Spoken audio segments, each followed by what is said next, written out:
Messed up is a real understatement. I started out, pretty good as a little kid, and in a really good family. I had a future. I had, things I could become and things I could do. And I said, I'm not going to get involved in drugs. I'm not going to touch cigarettes. That's stupid. Why would I do that?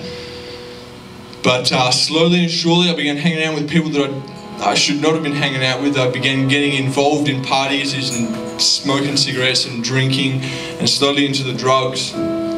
And I said messed up, but I was totally ripped up, shredded, torn apart. My mind was destroyed from drugs, from overdoses from drugs. Fear and anxiety and depression had set in my life. I was always worried about what people were thinking, I remember sitting on trains wondering, are they laughing at me? Am I doing something stupid? And I was messed up, man. I couldn't just sleep at night. I could tell you story after story of how I destroyed myself with alcohol. One weekend going out, getting so drunk, about to drive home, my mate said no, he wouldn't let me.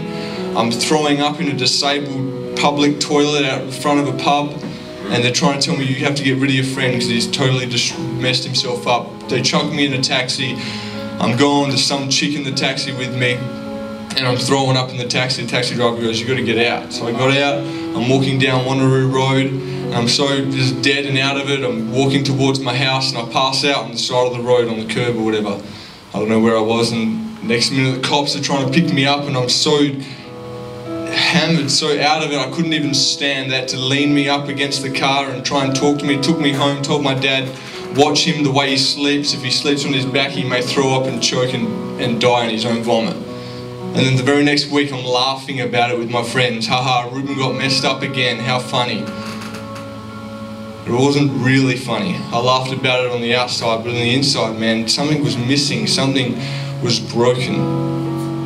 And I had grown up in church for a while, but I said, it's not for me, I don't want that, it's boring. Why would I want, God? God doesn't exist. I didn't even give it a second thought. Anyways, I was messed up, man, totally destroyed. Someone asked me to come to church, and I said, why not? I've been before, couldn't hurt me. And I went, and on the way here, I just remember saying to God, I'd never really prayed before, and I said, God, if you're real, I'll live for you, I'll give my whole life to you if you're real, if you'll show me you're real some way. And that night I heard about the gospel, about how Jesus had died for my sin, and that these things, the way I was living was sin. This drinking, sex outside of marriage, alcohol, all this partying and everything was sin. But that Jesus had died for that sin. And I didn't even know him. And he died for me. And so I put my hand up and I got saved, and God totally set me free. He came inside of my life and completely restored what I had destroyed. And I was blown away by his amazing grace and love, that even though I said, nah, forget you, God, stuff you, I don't have time for you. But when I humbled myself and when I was real with God, he was real with me, and he completely forgave me of all of the things I had done, things that tormented my mind.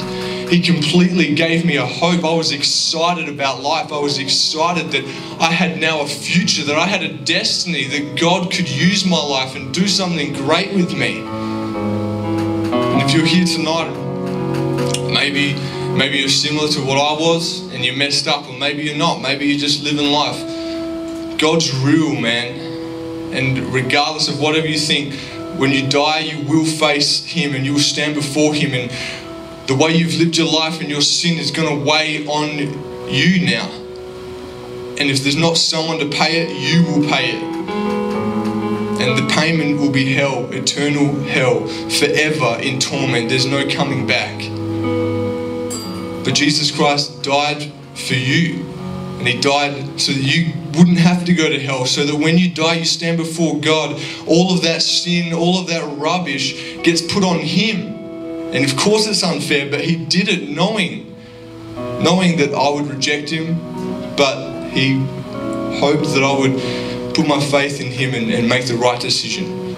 And that's why we put this concert on tonight, is hoping that you guys will make the right decision, because God does have a plan for your lives. No matter how messed up your mind is or whatever it is, if you're a church kid, don't waste the time that you have here Don't lust after things of this world. They will destroy your mind. It ain't worth it. God has a destiny for your life. He has purpose for your life. And Jesus, no matter how messed up you are, you come to Him, you give your life to Him, He will take it, He will restore it, rebuild it, remake it, and completely make you new. And the past doesn't have to matter anymore.